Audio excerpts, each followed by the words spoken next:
Ever find yourself hitting repeat on a song from a band you'd never even heard of if it weren't for, well, the internet? Oh, absolutely. Like they're from some tiny village in Iceland or something, but their music. Right up your alley. It's kind of mind-blowing when you think about it.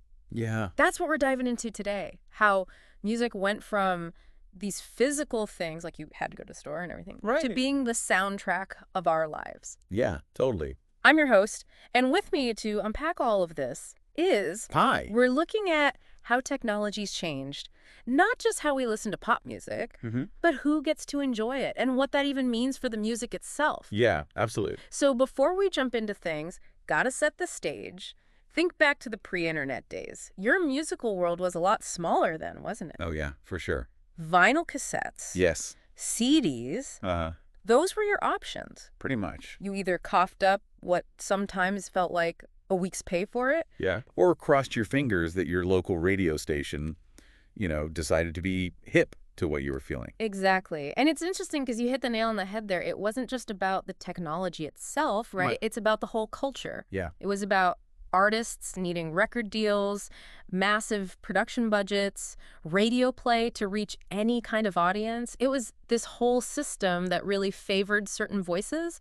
And if you weren't in the right place geographically or you couldn't afford it, you were kind of out of luck. Yeah. Location and budget, two huge factors. Absolutely. And then the internet enters the chat, right? Right. And it's like someone hit fast forward on musical history, Yeah, totally. downloading, Yep. then streaming, Mm-hmm. and suddenly, like, millions of songs Yeah. available instantly. At your fingertips. Yeah. No more scouring countless stores Right. or, arguing with the radio dial. Exactly. Exactly. I mean, that alone, right? Talk about a game changer.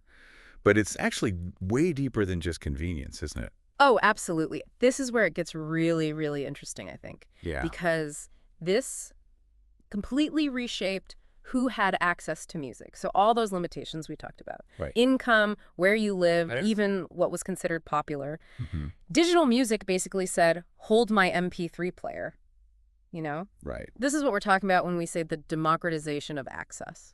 Okay, yeah, unpack that. What does that really mean? Essentially, it means that digital music has made it possible for more people, regardless of their background, to listen to and share music. It's huge. Yeah.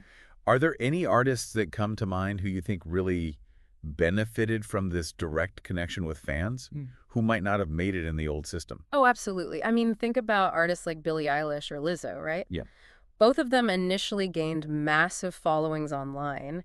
They essentially bypassed those traditional gatekeepers like radio and record labels. Mm. They built their careers by connecting directly with fans through platforms like SoundCloud and YouTube. That kind of organic growth was much harder to achieve before digital music became so widespread.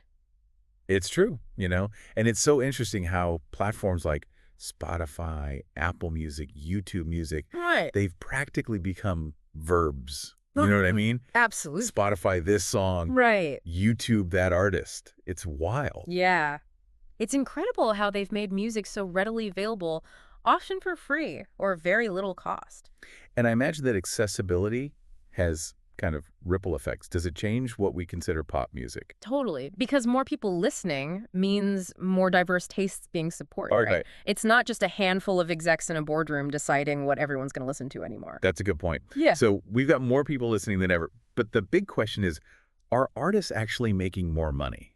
Because I know that's a concern that comes up a lot. That's the million-dollar question, and Yeah. it's complicated, right? Streaming has definitely changed things for musicians, financially speaking. I mean, on the one hand, it's created way more opportunities for independent artists to reach global audiences and generate revenue through streaming royalties. Right.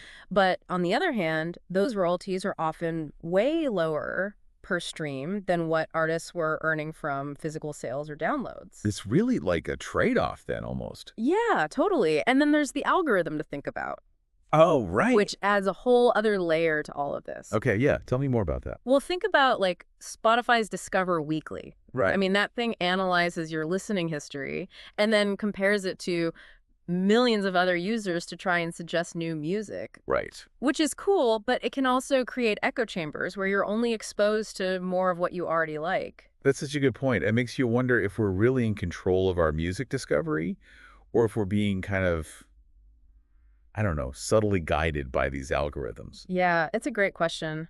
And if so, what does that mean for the future of music? Yeah. It's wild to think about how far we've come from those days of limited choices to this like massive, always-on world of music, you know? Yeah, it's incredible. And as we become even more reliant on technology to kind of curate our listening experiences, it's worth considering those consequences, both good and bad. What will the next evolution of music distribution even look like? Something to ponder, right? Yeah. Next time you're scrolling through your favorite playlist.